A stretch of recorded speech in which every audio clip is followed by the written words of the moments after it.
Hello friends, ఈరోజు మనం బల్కంపేట ఎల్లమ్మ సందర్శించుకుందాము. ఆ టెంపుల్ యొక్క ప్రాముఖ్యత మరియు అక్కడ జనాలు ఏ విధంగా అయితే ఉన్నారో అది చూపించబోతున్నాను. చూడండి, నేను ఇది వచ్చేసి ఆదివారం రోజు నేను దర్శనం చేసుకున్నాను. ఆదివారం అంటేనే విపరీతమైన రద్దీ ఉంటుంది అమ్మవారి గుడిలాల. మరియు మంగళవారం కూడా అదేవిధంగా చాలా పబ్లిక్ ఉంటుంది. ఇక్కడ బోనాలు చాలామంది ఆదివారం రోజు వాళ్ళ మొక్కులు చెల్లించుకుంటారు, బోనాలు సమర్పించుకుంటారు. చూడండి, ఇక్కడ చాలామంది మహిళలు బోనాలతో అమ్మవారి గుడిలోకి అయితే ప్రవేశిస్తున్నారు. ఇక్కడ భక్తుల యొక్క నమ్మకం ఏంటి అంటే అమ్మవారికి బోనాలు సమర్పిస్తే వాళ్ళ అనుకున్న కోరికలు నెరవేరుతాయని అమ్మవారికి మొక్కుకొని ఇలా బోనం అనేది సమర్పిస్తుంటారు. చూడండి, ఇక్కడ లోపటికి అమ్మవారి రూపం ఆవహించుకొని వాళ్ళు ఇట్లా అమ్మవారి గుడిలోకి గుమ్మడికాయతోటి ఇట్లా పగలగొట్టి వాళ్ళు వస్తూ ఉంటారనమాట. మనమైతే ఇక్కడ చూడొచ్చు, ఇక్కడ అమ్మవారు అనేది ఆమెలోకి ప్రవహించి అంటే ఆవహిస్తుంది అనమాట. అప్పుడు ఇట్లా ఈ విధంగా అయితే వాళ్ళు ఇలా చేస్తుంటారు. యాపకొమ్మలతోటి వాళ్ళు ఇలా శిగమూగుతుంటారనమాట. ఇక్కడ చాలా రద్దీ అయితే ఉన్నారు. ఇంకా మంగళవారం రోజు అయితే ఇంకా చాలామంది ఉంటారంట. అమ్మవారికి ప్రత్యేకత అయిన వారం మంగళవారం అనమాట, ఎల్లమ్మ తల్లికి. అందుకే భక్తులు తండోపతండాలుగా వస్తుంటారని అక్కడ ప్రజలు చెప్తున్నారు. ఇక్కడ అమ్మవారి ప్రత్యేకత ఏంటి అంటే అమ్మవారు బావిలో స్వయంగా వెలిసిందనమాట. అందుకే బావిలో వెలిసిన బల్కంపేట ఎల్లమ్మ అని అంటుంటారు. అంటే బల్కంపేట అనే గ్రామంలో ఊరిలో ఈ అమ్మవారు అనేది వెలిసిందనమాట. అందుకే బావిలో వెలిసిన బల్కంపేట ఎల్లమ్మ అని పేరు చెందిందనమాట. చూడండి, వాళ్ళు ఇలా ఈ విధంగా అయితే అమ్మవారి గుడిలోకి ప్రవేశించారు. ఇట్లా మొత్తం ఒక రౌండ్గా ఇట్లా చుట్టి తిరిగేసి అప్పుడు అమ్మవారి దర్శనానికి అయితే వాళ్ళు వెళ్తుంటారనమాట. ఇక్కడ ఈ అమ్మవారు అప్పుడు చాలామందికి విషజ్వరాలు వచ్చి చాలా ఇదిగా ఇబ్బంది పడేవారు. అప్పట్లో ఈ బావిలో నీరు తీసుకొని వాళ్ళు స్నానం చేస్తే వాళ్ళకి ఎలాంటి అంటు రోగాలే కానీ ఇంకెలాంటి రోగాలైనా పోయేటివి అని ప్రజల యొక్క నమ్మకం అన్నమాట. ఇప్పటికీ కూడా కొన్ని బావిలో నీళ్లు తీసుకొని వాళ్ళ ఇంటికి తీసుకెళ్ళి స్నానాలు చేస్తుంటారు, చిన్నపిల్లలకి ఇలా పోస్తుంటారు. చాలా మంచిది అని అక్కడ నమ్మకం అన్నమాట. ఇక్కడ చూడండి, భక్తులు చాలా లైన్ ఉంది. ఇది ఆదివారం ఫ్రీ దర్శనం లైన్ అనమాట. ఇంకా 100 రూపీస్ 50 రూపీస్ టోకన్ లైన్స్ కూడా ఉన్నాయి. అవి అయితే కొంచెం అంత రష్ నించో అక్కర్లేదు, డైరెక్ట్ కొంచెం నించుని వెళ్ళిపోతే మనకు దర్శనం అనేది అయిపోతుంది. ఇక్కడ ఎంత పబ్లిక్ ఉన్నారు అనేది మీరే చూస్తున్నారు. ఎన్ని రోస్ లైన్స్ ఉన్నాయో ఇక్కడ ఒక 3 to 4 రోస్ ఉన్నాయి మొత్తము. అవన్నీ నిండిపోయి ఉన్నాయి. చాలా అంటే చాలా టైం పడుతుంది. ఆదివారం మంగళవారం వెళ్తే మాత్రం అదే మనం మామూలు రోజులలో వెళ్తే మాత్రం చాలా సులువుగా దర్శనం అనేది జరుగుతుంది. మీరు చూసుకొని వెళ్ళండి ఎవరైనా వెళ్ళే వాళ్ళు.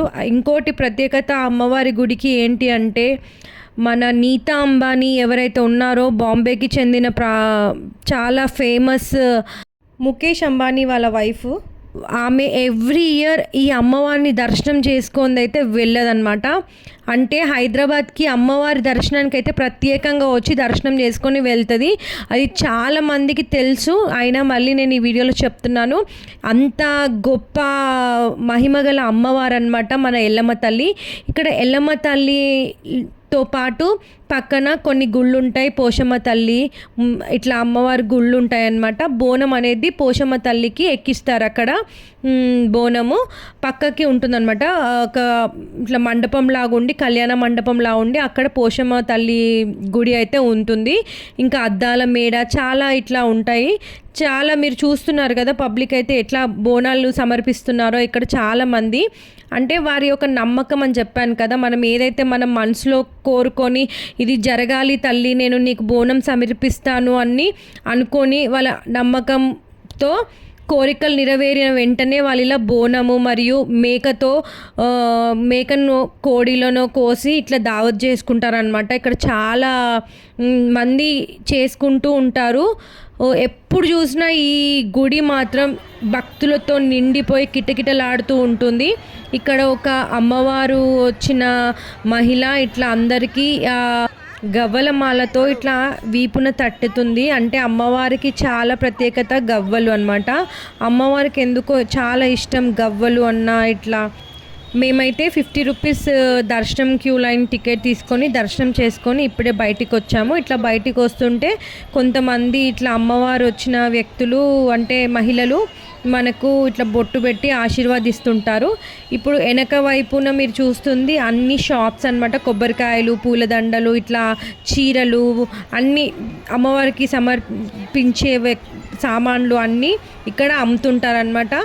మీకనకి ఎవరికైనా కావాలనుకుంటే మనం అక్కడికి వెళ్ళి అన్నీ తీసుకొని అమ్మవారికి సమర్పించవచ్చు.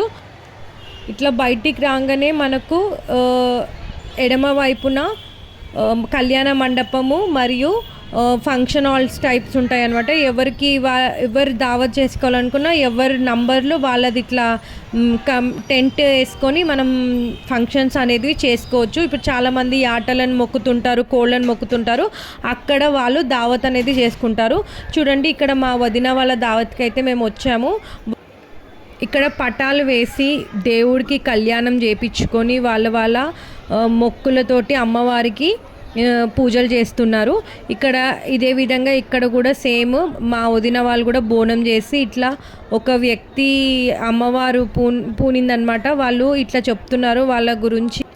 చాలా బాగా జరిగింది అక్కడ ఫంక్షన్. చాలా బాగా అనిపించింది మాకు కూడా అమ్మవారిని దర్శనం చేసుకొని.